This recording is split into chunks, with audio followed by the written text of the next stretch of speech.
Yo, welcome back. Another episode of When the Needle Drops with myself, Macca, the pod that brings you the uncut, uncensored, in depth interviews with some of the most influential people within the music scene. And my guest tonight needs no introduction. The term clubland legend gets used very easily these days, but if there was a perch, this guy would certainly be at the top. Ladies and gentlemen, my guest tonight, the man behind such hits as I'll Get Over You, 48 Hours and Running, and of course the massive Dancing in the Dark. When the Needle Drops listeners, Micky Modelle. Micky, how are you, sir? I'm great, Macca. How are you? I'm brilliant, mate. As I said to you, we've spoke about this all week, sir. I am humbled that you've decided to come on and chat with me tonight. You're very welcome. Well, what we'll do is, mate, we'll just strip it back. We'll go back to the beginning. How you got into music, what life was like growing up. Obviously, you're from Belfast, Northern Ireland. We had the troubles then. What life was like for you then, and how your first intake into music. Um, well, from school, I wasn't very good at anything really, to be honest. Only music, to be honest. And as you say, we were growing up in the Troubles, which was a war zone for everybody. Yeah, When you were kids, you don't really sort of take hold of that sort of stuff anyway. You just get on with your normal life, but didn't really have much schooling as such. Do you know what I mean? So music was everything to me. I mean, I don't have any examinations at all. Do you know what I mean? Which today would probably seem strange because you probably couldn't get a job these yeah, days having nothing, but those things weren't required in those days. So it's always really into music anyway. And you went through all the processes of, the punk music, the early punk music, and it was really strange. One of my school teachers was actually the lead guy in the Outcasts, which is a okay, huge famous band in Ireland. And I mean, I was just so into it. And he used to bring in the 7-inch records and sell them just for 50 pence and stuff like that there. So it was always buying records in the early days as well, which were singles. yeah, And my mum and dad obviously weren't really music people or anything like that, but they would have had music on all the time in the background and stuff in your Sundays and general stuff like that. But moving forward into the DJing, I managed 5 record stores in Belfast for 10 years, which is really the main dance record stores. okay, Well, 3 of them were the main dance record stores, which was Street Dance, Elite Records, which was an underground, and Central Records. And I also worked in Gramophone Shop and Caroline Music, which were sort of middle of the road type of record stores. Yeah. yeah. So obviously, you touched on it that your mum and dad weren't really they weren't really music people. So did you have any? Was there any early influences that got you into it before you started working in the record stores? Was there any kind of a inroads that you had, or any people that you looked up to within the scene? Well, there wasn't really a scene, to be honest, and DJs weren't a thing, to be honest, because like you're talking about 1980 Yeah, here, okay. you know what I mean? So, you know, Not giving away any ages. They're talking about 1980. yeah, and that's really, I mean, I think I started DJing really in about 84, um, you know, doing clubs and stuff like that. So, but before that, there just wasn't really any, nightclubs were like, just DJs that probably, had the early turntables. I mean, I learned on the early Cloud Citronics, do you Yeah, know what I mean? Which were the first pitch control um, belt drives. Do you mean? So yeah, that's really what I learned on. And from that, you just sort of, I mean, I was in my room 12 hours a day learning how to mix. yeah. I was just absolutely, focused on that. That's what I wanted to do with my whole life. Once I learned how to do that, I was just so into it. It was crazy. Yeah, there You was look at it today, it's just so fanatical about it. yeah, it was just a complete obsession with wanting to Oh, learn the trade.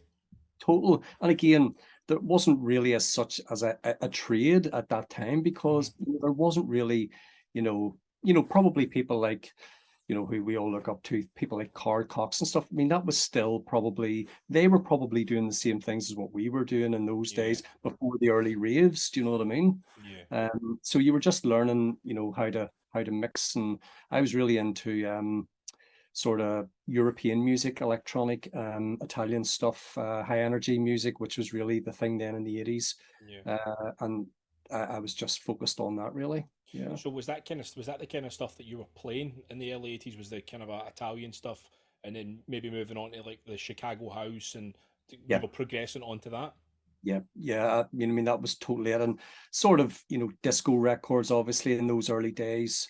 I would have been playing a lot of that type of stuff, and again, when you were going and doing nightclubs then, it wouldn't have been just like, 4 hours of mixing and stuff like that. You would have had to play other things. Again, I did parties, I did weddings, I did all of that stuff in the Yeah, early days. And that learns you generally about how to play music, what order you play them in, your main set, what records you finish off with, and when I started to get into, proper nightclubs and doing early stuff just before the 90s really kicked in. I mean, I was doing 5 hour sets, 3 nights a week. And yeah. that really learned you, A, how to mix because you were on vinyl again, and, how to do your early warm up sets, like an hour and a half, and then your main Yeah. set, and then your closing set. So it was brilliant education. Yeah. Did you kind of feel that kind of set you in good stead with having to do the 5 hour sets, because you could read the crowd from start to finish, so you knew exactly what to play and at what point, and it probably gives you kind of you really start to really learn that music goes from one to another in an extreme in one night. So the Yeah. 5 hours is just it's so nice just to build it, and for you to have seen what you've built on that particular night.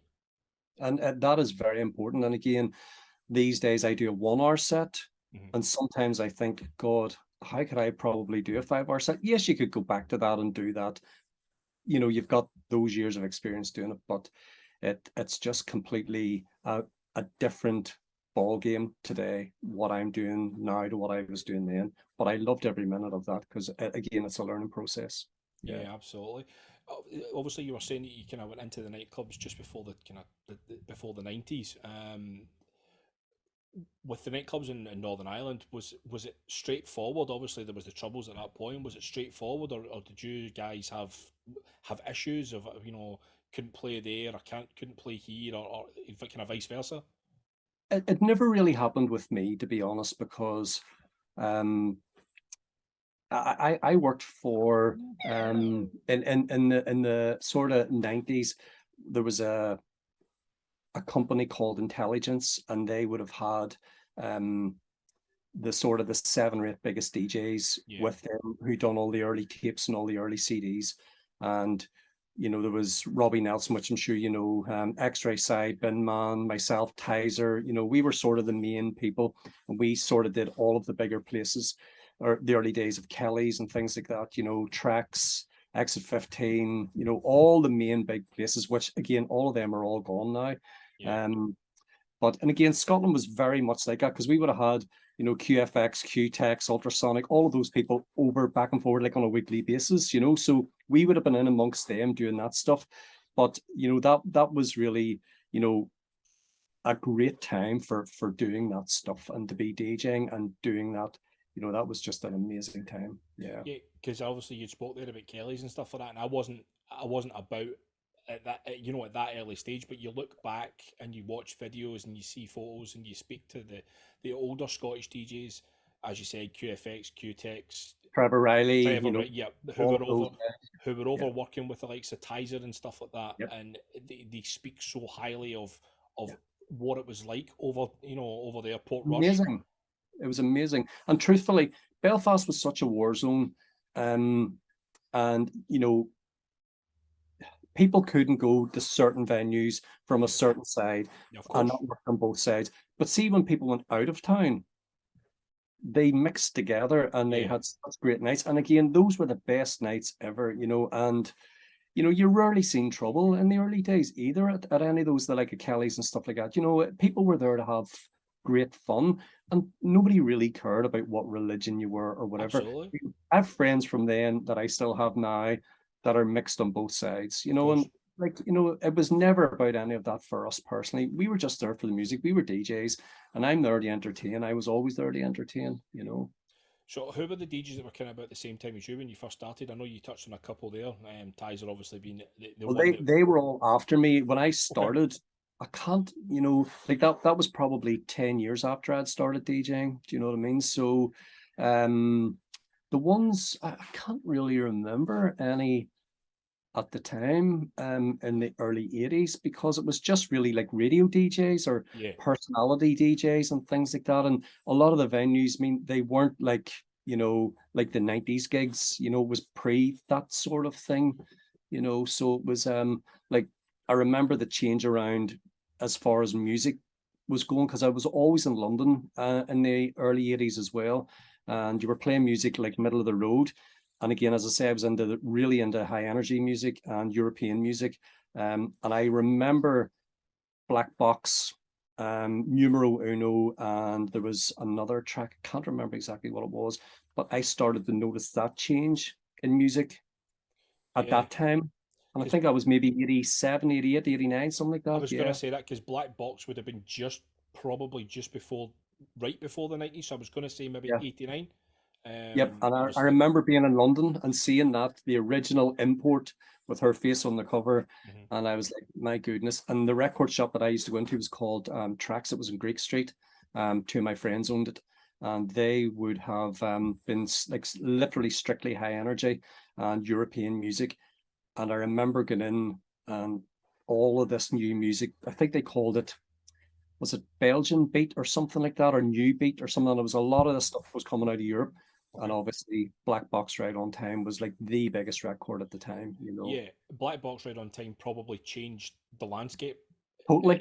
I uh, noticed it immediately in that yeah, shop. Totally yeah, changed it the was that landscape. one track that you go, yep, that, yeah, music's changing.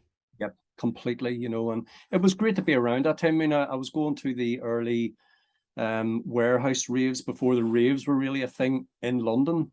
You know, I Hmm. mean, it's some of these, you know, dark sort of industrial estates and things like that there, and you know, warehouses and stuff like that, and just going, and obviously this new beat music and this whole new sort of housey sort of stuff was kicking through, and it was a very interesting time. I loved the 80s in London. It was amazing. Yeah. Yeah, it's funny you say that, and funny you talk about London. It's not really somewhere you would associate with underground raves. London's obviously vibrant and it's flashy, and you know, I don't think people would mind me saying it. It's a kind of a money type city. It's It not wasn't somewhere then. you no.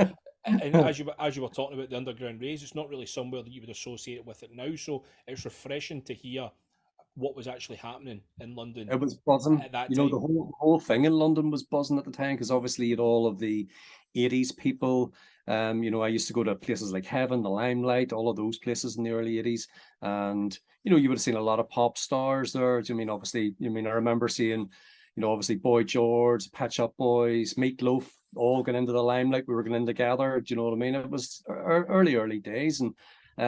And the music they would have played there again would have been probably middle of the road. Fat Tony would have been a DJ down there at the time. Yeah. In Um, fact, Fat Tony's now kind of resurfaced. He's now starting to do amazing. Amazing. more gigs, and I watched a documentary with him. I don't know if it was on YouTube or whether it was on TV, whatever. And he was talking about that time at the 80s as well, and he was talking about DJing and like Madonna and things like that. Yeah. It was incredible to think that. I was at his 50th birthday with him. Yeah, it's incredible to think that these artists were going into these clubs in London, and you know, and Sunday was, you know, the DJ was lucky enough to then go and do different bits and pieces with them. It was just Yeah. really refreshing to hear, and also good to see that he's you know, he's making a comeback and doing bits and pieces just Oh, now. he's doing amazingly well. Yeah. I actually I was with a gig, at a gig with him in King's Cross about a year or so ago. He's an ambassador for Adidas, and there was a launch of a new trainer, and it was in King's Cross. And I went along to the gig with two of my friends and stuff, and it was very exclusive. There was only about 100 people there, but what a gig! And Eats Everything was there with them and Yeah, stuff. Well, you know what a great guy, you know, and he's had such a great story as well, and come through all of that stuff. You know, as I say, London in the 80s was amazing for um nightclubs and stuff like that. It's just not the same anymore, you know, and all of those places generally are gone now as well. yeah, because I mean, on his documentary, he did touch on the dark side. There was a dark side of it as well, and as there is still a dark side to the scene just now. Yeah. But it's good to see that obviously he's came through that and you know, changed his life around, and as I say, back doing what he loves to do. We had touched on Black Box changing the music, the kind of dynamics in the early 90s.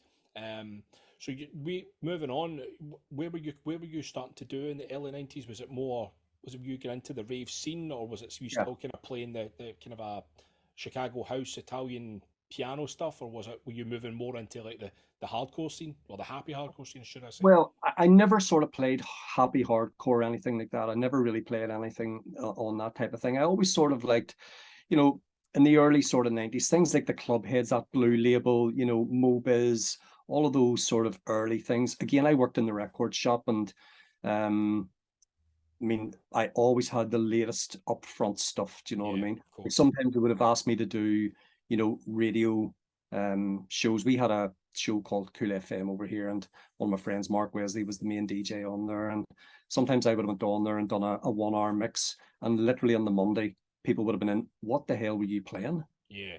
You know what I mean? Because they hadn't literally heard a lot of the stuff, you know. You'd have been getting records on the Friday and playing them on the Saturday, and then on the Monday it was just like a domino effect. And literally every record was like acetate, acetate, test pressing. Do you know what I mean? So, I mean, I was getting before anybody. Yeah. Sitting writing white labels with Sharpie pens. Yeah. Yeah. Yeah. No, it was just, you know, I was so focused, you know, you couldn't have probably told me a record that I didn't know at that time, especially being in the record store. You know, we were sort of tastemakers. We had record labels calling us, calling me every week. Micky, what's the latest imports? Things like, I remember System F out of the blue, when they put an import ban on it, I was the Yep. only shop that had it. I went to London and literally bought the last 10 or 15 copies. They used to put an import ban on. I actually didn't know they put an import ban Yeah. on that. Yep, they put an import ban on a lot of records like that, because when, say, I think it was Positiva might have signed it. Mm-hmm. So Positiva wanted all of the imports not in the shops in the UK, so that when they released theirs with the remix package, it was the Positiva ones that were in the UK. Ah, right. So yeah, so there was no That would have been there was no white labels floating about the MD. Right. no, Okay, I get you it. know. So and again, you know, like, I had, as I say, those labels contacting me all the time. You know, what's the big imports? You know, and all of those things. And you would have said, "Oh, this one and that one." And I used to talk to Les Calvert from 3 Beat literally every week as well. And Les and I would have, you know, talked about what's Of this, course. what's that, what's the best, you know, and we would have kept in touch all the time and things like that. And you know, we were really leading the way at the time. In Northern Ireland, we were the shop. There was no question about it. Yeah. You know. For anyone who doesn't know who Les Calvert is, Yeah. you probably will better know him as part of being BCD, Absolutely. with Lee Butler and Mike Descala, who obviously now has went on to be Three international great guys. Have no international problem. superstar. Yeah. But yeah, Three good guys. Yeah. Three Beat was obviously that was the shop in Liverpool. And they knew their stuff. I mean, Yeah, like, they, especially, you know, Les, he really knew his stuff. You know, you couldn't have literally got a record past that guy that he didn't already know about. That was how good he was. You know, he yeah. really knows. Because I kind of go on, and this is even to this day, not just in music, but I sort of go with Glasgow, Belfast, Liverpool as being three very very similar cities. Yeah. And obviously, you said that you had the shop, and you had the shop in Belfast. There was 3 Beat in Liverpool. We had 23rd Precinct up here in Glasgow. I used to Again, shop on it. Yeah. if any kind of DJ or musician came, they went to 23rd Precinct for their records. It was just the shop to go to Yeah. get your music. But obviously, 3 Beat and the shop you had in Belfast were the exact same equivalents in the particular cities. Moving on, obviously we're now getting into the 90s and stuff like that. So the scene sort of changed again, with the house scene sort of disappeared, and more kind of Euro type stuff started to emerge, as you were talking about the club heads and stuff like that, the kind of Dutch stuff. Did you then, what kind of move did you make to transition into that kind of stuff? What were the big records for you then, or what was the stuff that you were playing then? It was just a progression, really. You know, I was always, because you're in the shop, you know, every week you've got new stuff. I would have been testing that stuff. Again, I always had good gigs, and we were doing, you know, obviously, you know, all the bigger venues. Out of the sort of 7 DJs with intelligence, I was really the only one who played house, because they all played either hard trance, happy hardcore like Tizer, Mm-hmm. and then Man played GABA, you know, so I was really the only one playing that type of stuff. So it was sort of, you know, European club heads type stuff with a slightly harder edge, a lot of it. Yep. that would have taken you into the hard house. Even like in the early days when I started to make records, you know, I mean, I would have been very focused on the like the Tony DeVee stuff. And they all supported my records, you know, a trade and all of that, which was like, to be honest, Maca, you know, looking back at it now, you know, I mean, I was shocked that people like Tony DeVee was playing my records. I mean, it was just totally unbelievable because I mean, the man, I mean, I booked him Yeah. the DJ in some of the venues that I was playing over here. And like just to have him, you know, playing my records, it was just like a dream, to be honest. You just couldn't believe, you know, Tony DeVee, Steve Thomas, you know, Pete Wardman, all of the residents were hammering my records that I was making. I just couldn't believe it, you So know. But had you started making music with in the 90s? just early, yep. had you progressed into making music? Yep, that was it in the 90s, you know. So the early 90s I started to do this type of hard house, you know, type of idea, you know, that would have been played at trade and things like that. So that was sort of what I was doing in the early days and getting the support from these DJs. And, you know, I was back and forward to London because I couldn't really do the engineering myself in the early days. So I had a couple of engineers. I think I actually did some work up in Scotland. I can't even remember the studio, to be honest. Was one of the very first records that I made, and then obviously I went to London and I started to do a lot of stuff down there in a place called King's Cross. They had a studio, and as I say, the trade guys all started to play and support my records, and then it went from that to doing things like the Tough Twins records, the early Tough Twins records. Yeah. So I teamed up with Paul Young doing that. Yeah. One of the Tough Twins records that sticks out to me is you done the remix of Bumfunk MC's Freestyler. Yeah. And that was an Um, official. Yeah. yeah, and that is probably one of the first kind of hard house tracks that I can remember. Like you know when I was playing it, I was going, wow, that you hear the original and then you hear a remix that's along the kind of lines of what you want to hear and what you want to play, and you just go wow. Because at that time, obviously, the Tough Twins, Rachel Auburn was there, Paul Masterton was there. You know, Yeah. there was these incredible hard house producers, and it was just a great time for music. Yeah, and I worked with them all. Well, Paul obviously was my best friend because in the early days in the clubs in Belfast, I mean, the very first time I met Paul, I mean, I was obviously doing my 5 hour sets and I was playing that type of stuff. And he came up to me and he says, "Hi, Micky, my name's Paul." And I says, "Hi, Paul." And he says, "I've got a cassette. Would you mind playing this for me and trying it out for me?" So I had a cassette thing made up because I was actually having demos, obviously production that I was trying myself, because Mm. the press and acetate at the time was 70 quid, you know, Right. which was quite a lot of money then, Yeah, do you know yeah, what I of mean? Because course. you only been getting 150 quid for a gig at Yeah, of that course. time.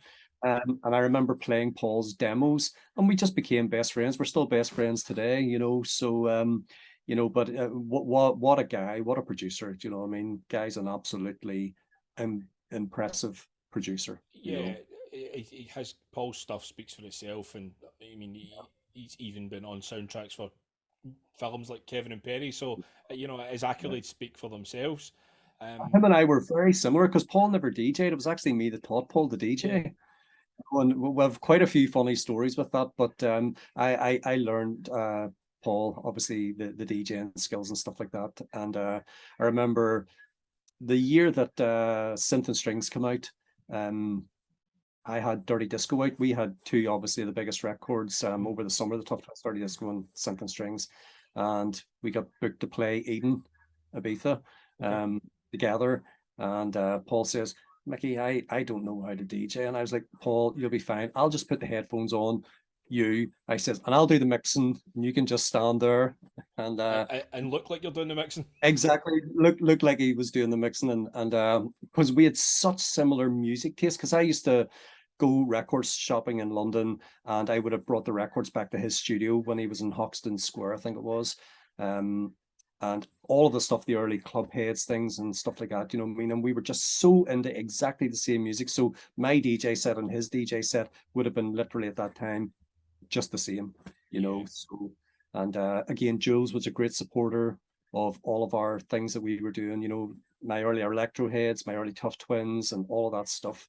My beach ball version that I did. Yeah. Like I think Joe's played that for like 30 weeks in a row. Do you know what I mean? So So who was it a particular night you had at Eden, or was it your own night, or was it somebody that booked you guys to play at Eden? Obviously, because that would have been really early in the kind of a Ibiza type yeah, when the music yeah, it just. was very early.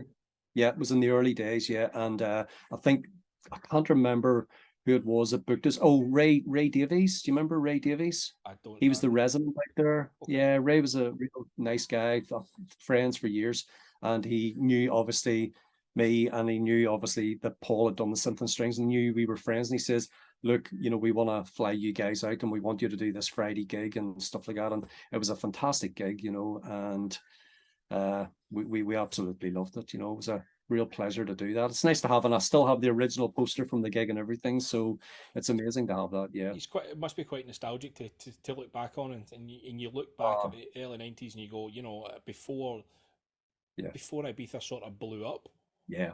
to be as part of that. You had touched earlier, I remember you saying that out the seven DJs, you were probably the only one that played house music, that kind of Yeah. played the house music. Now, what you're probably most famous for and well known for is the clubland stuff. Yeah. But people might not kind of take from clubland sort of it escalated from house music. Scouse House Yeah. came from house tracks. So did you just see the natural progression as to just move into the sort of faster house music to go to like I don't know like 138, 140, whatever it might have been at that time? Yeah. Was that just the natural progression? Well, my DJ sets, again, see when you're doing like 5 hour sets and things like that in the early days, you may start off at 125, and by the end of the night, you might have been doing at that stage maybe 138. Yeah. Things like the early Amen Passion and all of that sort of stuff. We would have been playing all of those things. But, further on, when I was doing, the bigger sort of gigs, I would have been playing slightly harder stuff. I do remember playing things like Access, Technocat, Jane's Loops and things, which Yeah. was quite fast at that time. It would have been 140 odds maybe or something, or 150. Hmm. And I would have been playing that type of stuff as well. Again, that would have been sort of trade type of stuff. Schonenberg, Marmion, all of that stuff. The React albums, Yeah, yeah, of course, yeah. those things, Reactivate, 8, 9, 10, all of those sorts of things. Yeah, I would have been playing. That would have been sort of my DJ set the last couple of hours, that type of stuff. Very much what Tony DeVee was playing. Yeah, I love that sound. Yeah, so you would have been moving on to playing slightly harder stuff towards the end of sets anyway. Yeah, So it yeah, made sense to start, making music at the 138s, one kind of 140 type range. yeah. And again, things like my beach ball that Jules would have played on the electro heads, that was more sort of trance stuff. That would have been around the 140, Hmm. 145. Again, I hadn't even thought about Clubland. I mean, I fell into Clubland just obviously with Dancing in the Dark. Do you know what I mean? And then from that, I started to make Clubland music. I always loved commercial music, Hmm. even from I was, started DJing. I mean, the early Italian stuff like all the Dig It records, Bandito, I Drove All Night, all of that sort of stuff. I loved all of that. We did really well in the shop with that. I Hmm. wouldn't have played very much of it at gigs, but that progression to obviously the clubland stuff would have come from obviously loving that early music as well. Yeah. So when moving on to the clubland stuff, I know you said there that you kind of fell into it with Dancing in the Dark, but was there stuff before Dancing in the Dark, or was that the inroad? That was sort of the inroad, really, to like, I wouldn't have been playing clubland type music. It would have been more import Italian type music. I wouldn't have been playing that at any gigs. So when obviously you get a hit with the like of Dancing in the Dark to that extent, I had to go and do DJ sets that would reflect that record and play that Yeah, of record. course, yeah. Oh, so I couldn't have went and played hard house and trance when people were wanting this clubland type of stuff. So it was a whole different scene to me. Yeah, because Dancing in the Dark, some people know, some people don't know. Dancing in the Dark was actually a It was a ballad before it Yeah, was yeah. a clubland track. Jesse had sang this ballad. Where did you come across Jesse, or did you just kind of was it just one of those? Was it a stumble across, or did somebody put you together, or?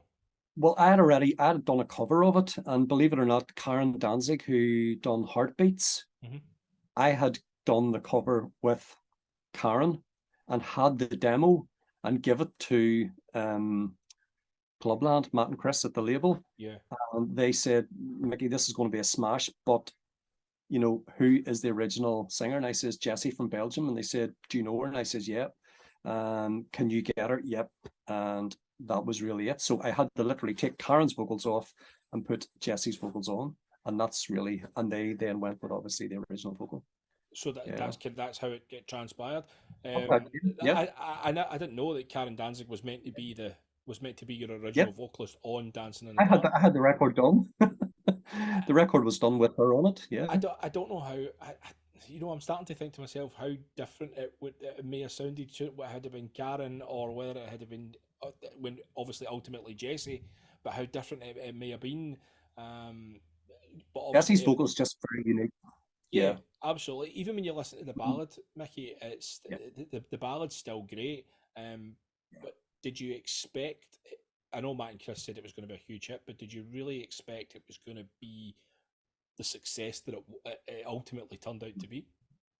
No, I don't think anybody can ever predict that. And no matter what anybody says, like me working in the record shops, same as Les Calvert, all of these people who worked in Billy and all up in 23rd, Yeah, in Taylor Record, that is our job as buyers, and I always would have thought I had great ears for buying records, because when you're spending other people's money, buying 100 of this and 100 of that and 50 of that, you got to make sure that that the records that you're buying in a shop is going to sell. So I always felt as if I had that, but I don't think anybody can predict that you're going to have a record that is going to have an effect like that. To me, that just is, it just takes on a life of its own. I yeah, knew Dancing in the Dark was a good record and I knew it was, getting a great response, but you just can't say that it was going to be the success that it was 15 years later. It's still probably one of the biggest records in my set. Like, what it's like in Glasgow. It's yeah. an absolute anthem, Oh, it's crazy. I mean, George is the advocate of Dancing in the Dark Yeah, up here, and absolutely. the the requests on the show weekly are still. I mean, it's still Yeah, every week. If it's not requested, it gets played. It's just a timeless yeah. clubland classic. And I don't think you can predict that. I No, really, exactly. That's why I thought.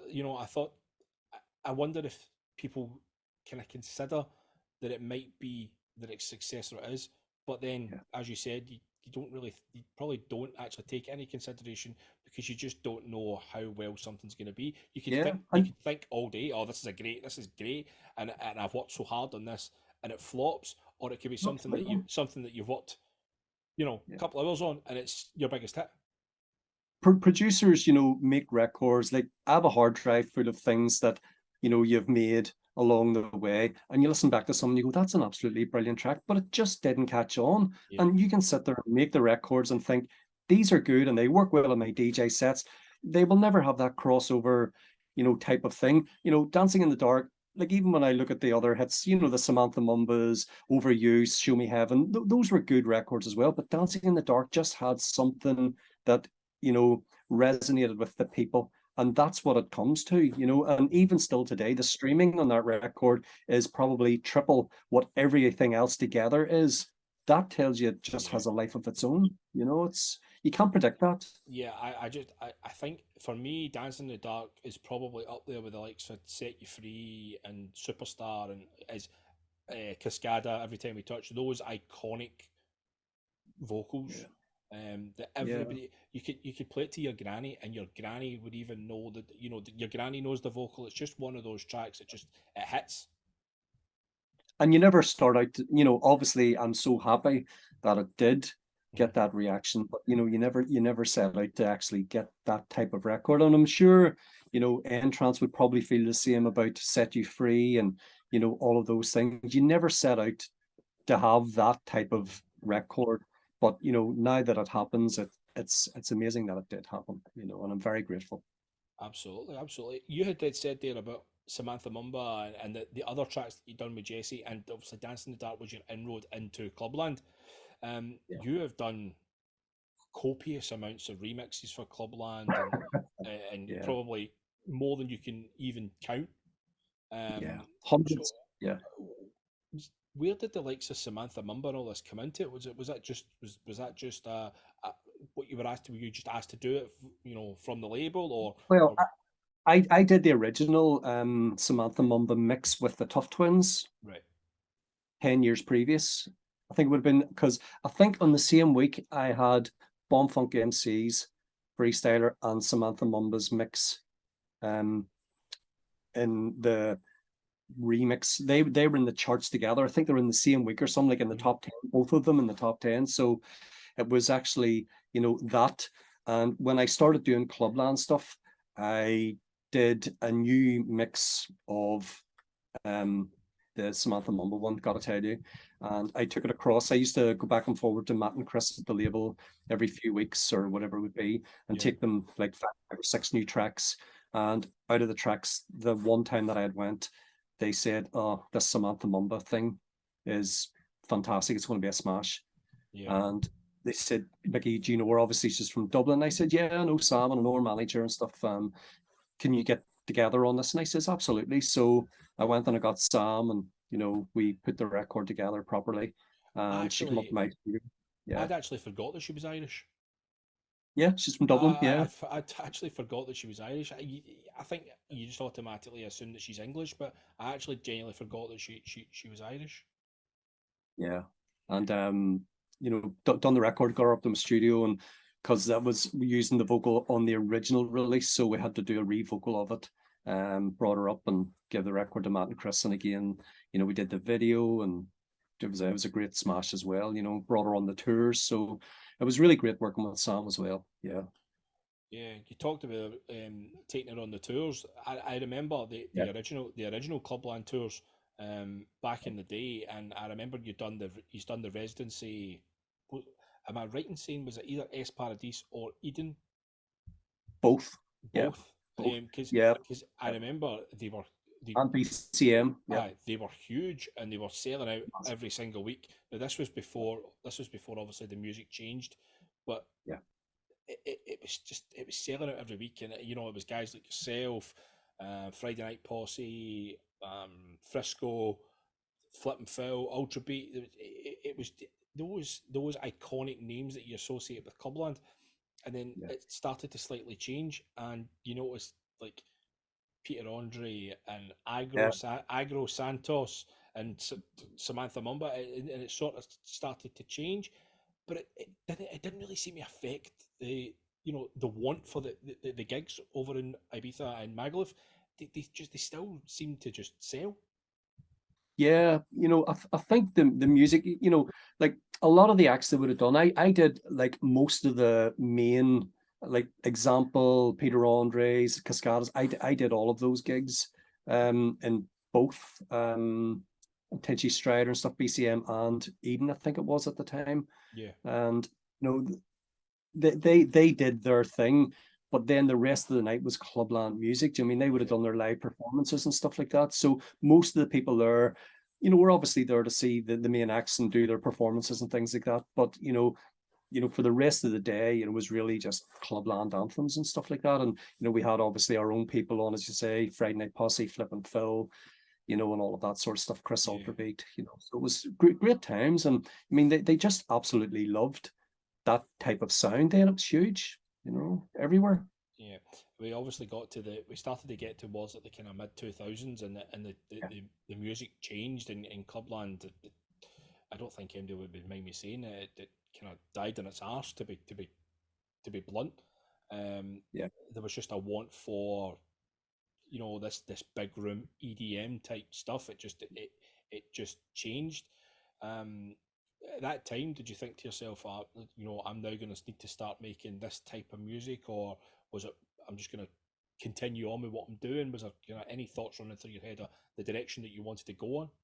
well, I've always made, different music anyway in the background. I mean, I still, even now today, I mean, I still do 128 sort of commercial crossover, house music. I love Yeah. disco stuff. People like Purple Disco Machine. I absolutely love that sound. That's totally my bag.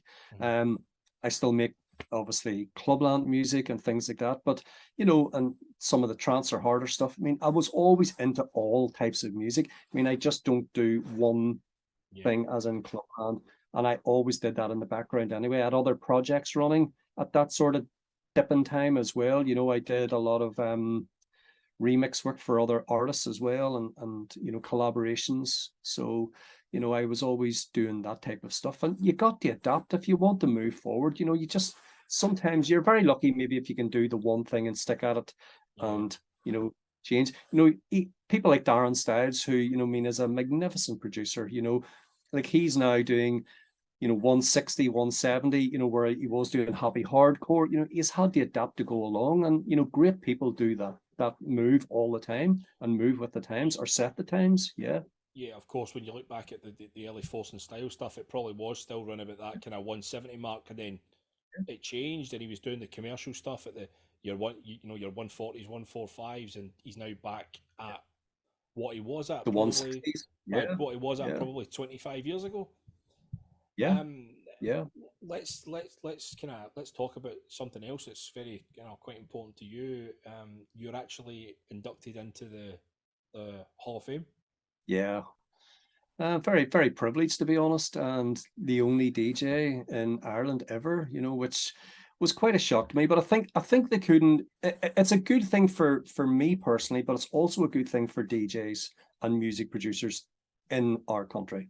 For the Yeah, simple reason being is, you know, it's not snobbery, but you know, they tend to ignore, you know, people like us because, and I can understand it. You've got Van Morrison, you've got the Undertones, you've got Snow Patrol, you've got all of those major worldwide stars, yeah, and they're in there. You know, you've got a lot of the punk bands in the early days, as I've said, the guys from the Outcasts, and they've got their own cabinet. And for to have me in there, you know, they obviously realize how many records I'd sold, you know, your hits, and it's just nice to be recognized for that. And nothing only that really, you know, but you know, I was getting, you know, discs, you know, platinum discs for my albums and, you know, the singles, Dancing in the Dark and all that sort of stuff.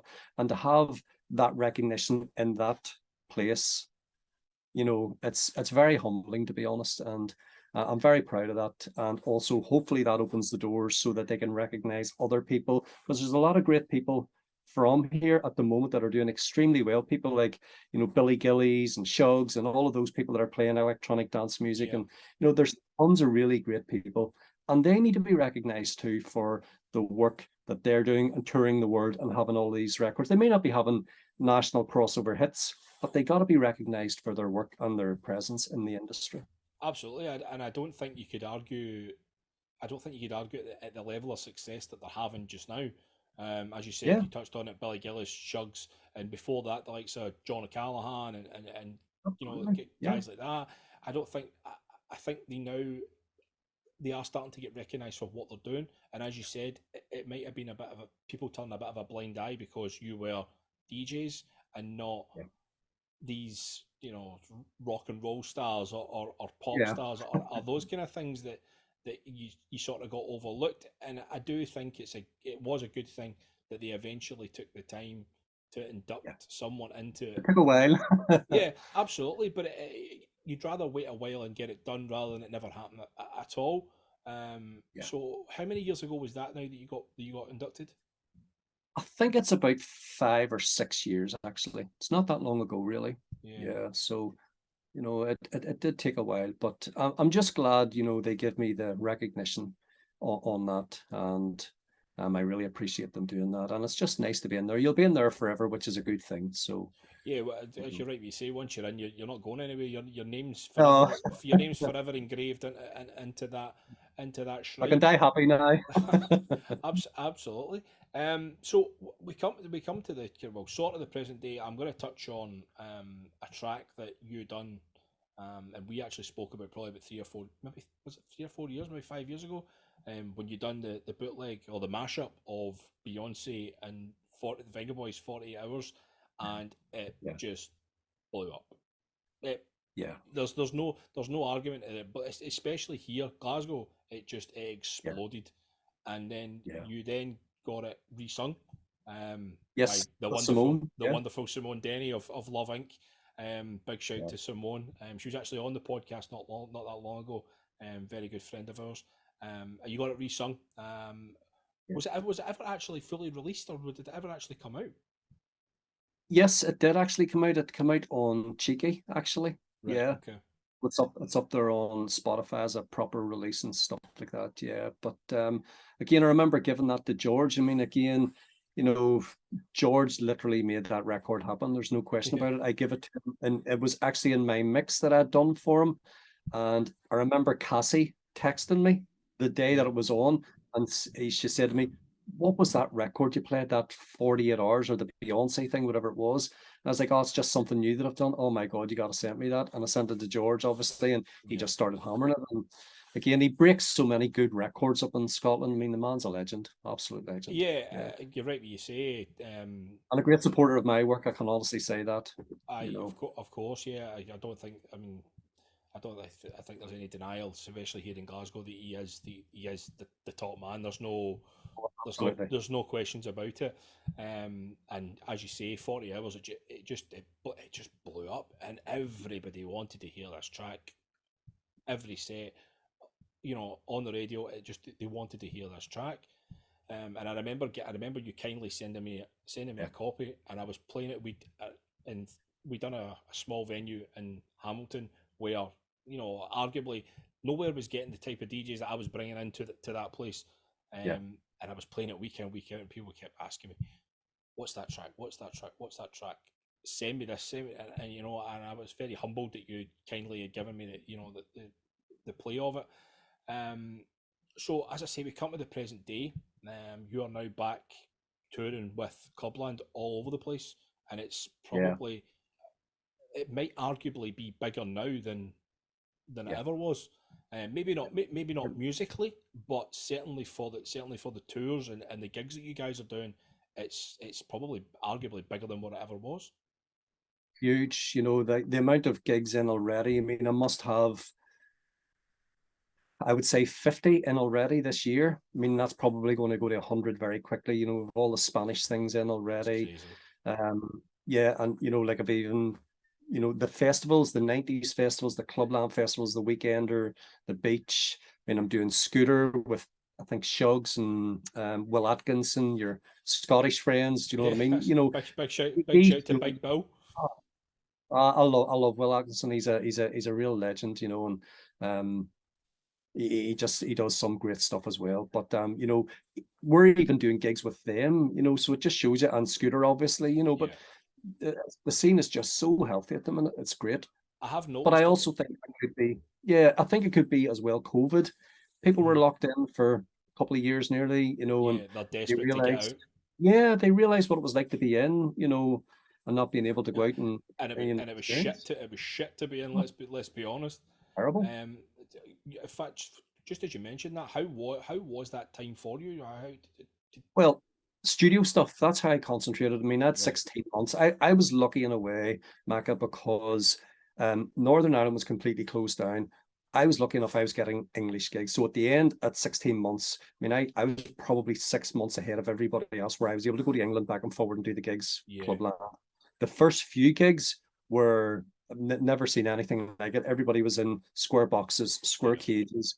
You weren't allowed to, you know, Aye, if you had to go to the toilet, everybody had to go, or you had to go to the bar, everybody had to yeah, go, that type of thing. They weren't allowed to mix with each other. So real trying time. But I spent my time, in the studio making records. I did an album for a company that I was doing, and just sort of middle of the road dance stuff. But it took up my time. And that's really what I concentrated on. And probably most of the people doing what we do would have probably did exactly the same thing. yeah. It was a very trying time, but as you say, it did give a lot of producers time that they probably wouldn't have had. That Yeah. producers, they struggle to find time. I mean, punters go to gigs and they think, oh, these guys are up there DJing, but they don't really intake the hours that are spent in studios sitting in front of computers for 5 hours listening to the same kick drum over and over again. So you're right when you say it probably did give producers that time that Yeah. they'll never ever get again. Let's fingers crossed they'll never get that time again because we don't want to go back to that. But it was a very surreal time.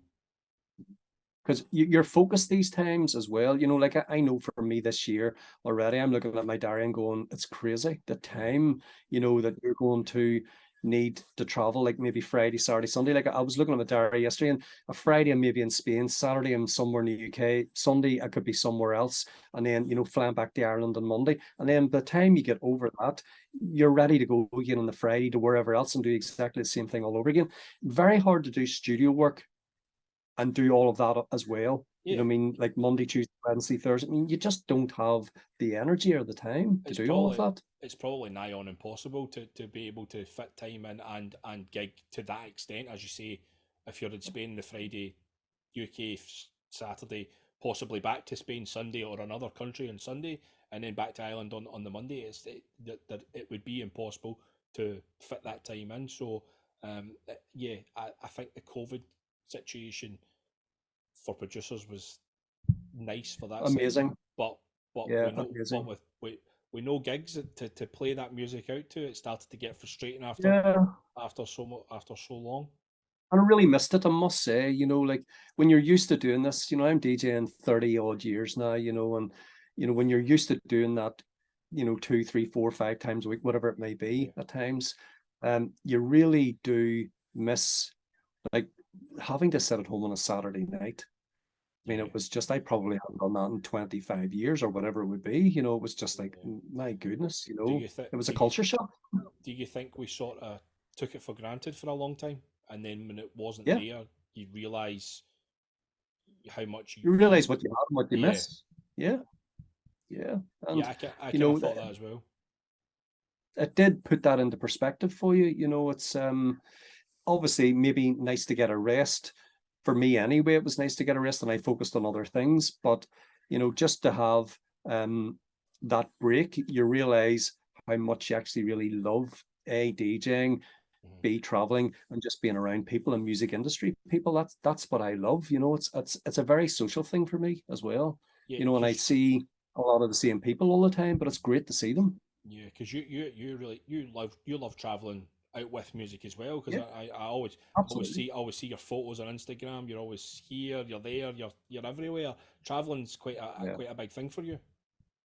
Yeah, I would be without a doubt doing 100 plus flights a year every year, and that's quite a lot of traveling. I mean, I literally have to get on a plane to go to work these days. Yeah. I only maybe do 4 gigs in Ireland a year, maybe 5, 6 at the most, and it would sort of be your Planet Loves, your SSA Arena, Telegraph, Woodville Festival, Mhm. those types of things. The smaller club gigs just don't really do them anymore because you're getting obviously better gigs, festivals, especially over the summer. So Yeah. I prefer to try and focus on those, but it's a lot of traveling. Yeah. So what's next? What's on the agenda? I know you briefly touched on the 50 gigs that are probably going to double within the next couple of weeks. Yeah. But what's the plans for this year? Is there more music? Are we going to get some more music? More music, obviously. We had the Superstar with the Belters Only guys, which was a really great success. Still that going on in the background as well. I think we're working on a remix package or something like that at the moment for it. Uh, Again, I've got some other projects there, some new collaborations. Always just working on, new music. I still like, to do house music. I still like to do the bounce music. Yeah. I'm maybe doing Tough Twins again, as far as the bouncy stuff, Is that rather than, is that a little bit of Clubland, is that a little bit of an exclusive there that you're considering doing It is, yeah, the tough twin yeah, stuff? Because yeah. I'm actually working on one at the moment, and it's it's very sort of bouncy BTID, bounce yeah, heaven, that type of idea. I still love that music. Again, when Rachel Auburn and I, or Lisa Pinup or Anne Savage, when we were doing that sort of hard house bouncy stuff in the early days, it's just sort of very similar to that. Really, what that is now, do you know what I mean? It's a very similar type of sound, and the early club hits types things. I just yeah. look at those records as, well, that's just a progression to what we were doing then, you Yeah, of know. course. Yeah, definitely, definitely. Okay, I'm gonna. Well, what we'll do is I will leave you on two questions. Um, Yes, First question: yeah, out with Dancing on the Dark. yeah. What is your favorite track that you have either been involved in or remixed?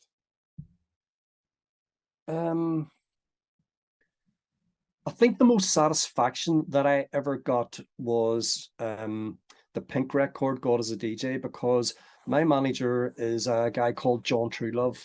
He's a really famous publisher and producer. He made the record in the early days, The Source, You Got the Love. Yeah. All right, okay. So he was the man. Yep. So All he's right, been okay. managing me for 25 years.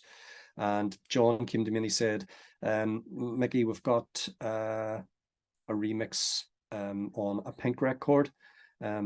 It's on spec, which meant basically you did the record. If they didn't want it, you didn't get paid, which was fine because it was such a high profile name. Yeah. And he said, would you be interested in doing it? And I said, yeah. So I did it as Electroheads, which was sort of trancey, electronic, type of thing. And there was 25 people apparently in for it. And when I'd finished the mix, the guy who was collecting all the mixes together flew over to New York, took the records, and out of the 25, she picked mine, which was So that's unbelievable. the satisfying part, was the fact that out of all those tracks, Absolutely, they picked yeah. yours. So they give me, well, it's actually here. The Pink record is actually here. I have it up here. And they had my name on the cover, which was amazing. And 2 weeks later, they come back and said that they wanted to use it on the actual official American release as well, which was, just to have a record out in America as well with Pink. That's a double satisfaction that you've got, because that was fantastic. America is a very, very difficult place to get anything out on. Yeah. And that, because again of her profile, and the record obviously was a good record, just to have the UK and the American, and I was on both, was, that was a very, defining moment, knowing that you can do remixes on records of that caliber of that artist was just incredible, so I was really delighted with that one. Yeah. So my last question would be, if you've got any advice to any producer or DJ who's doing it now, who's maybe thinking I'm not getting anywhere, or it's not happening for me. If you had any piece of advice for them, what would it be? That's a difficult question, because the landscape when people like us started, there was no social media, there was no internet, so DJs back then had to be very skillful, as in we were using vinyl and we had to do mixing, and the process of making records was a very, again, difficult thing. Every laptop now, GarageBand and all of those things, software is easy to get to. I had to buy hardware in the early days, synths and things like that, and all the rack stuff that you were doing, and the proper desk. It was a whole different process. So today it's just absolutely saturated the market. Yeah. So if you're a record company and you're getting 1,000 demos a month, for your record to really stand out, for new producers coming in there, it's just going to be so difficult, to get those major releases or major remixes or stuff like that. I sort of don't envy that, to be honest. That is a very, very difficult thing for new people. You see a lot of people now doing their own labels, their own brands. So instead of having a record company not put any time and effort into it, you're better putting your own time and effort into your own label, own brand. Things like Patrick Topping doing an amazing job. And signing really good records to his brand, putting on his own shows, touring the world. For me, that's probably the best way to go. The majors, unless you've just got a really long standing name that puts out hit records. People, for instance, at the moment are having a great run, people like Joel Corey. I love the new Lionheart record and things like that. That's totally my bag. But he's one of the lucky ones. I think, if you're starting out new, what is the chances of you having a top 20 record? Even for me personally, what's the chances of me ever having another top 10 record? I think it's really slim. Yeah, Joel Corey's social media presence previously, or even his TV presence previously, certainly brought him to the forefront before he even released a track. And again, I think that's another big thing. You have to have a huge social media presence, you know, and all of these other things. If you've got a major label to help you and do that, that's great. Like what we had in the early days with Clubland, we had the channel and all of that stuff, and they were actually releasing records. You were on every shelf, you were in Tesco's, Asda, whatever, Morrison's it may be. You know, those things aren't really there anymore. So, you know, it's a very, very difficult time for newer people to try and get to that level. You know, so I would probably suggest, you know, you need to work on your social media, you know, probably concentrate on your own brand, you know, your own releasing schedule, so you don't have to depend on anybody else, and just try and, you know, put out as many great quality records as you can and push forward. Start your own club nights, you know, have your own types of things like that going. So that would be my suggestion on that. As ever, mate. As I said previously, I'm so humbled that you came on and you've taken the time to sit down with me. Story's been incredible, and I've found out some things that I didn't know previously. And this is what that's what these podcasts are all about. It helps me, and obviously the listeners get to hear the uncut, uncensored story of how you guys came into music and everything else in between. So, when the needle drops, listeners, this has been Clubland legend Micky Modelle, and I am Maka, and I will see you all next time.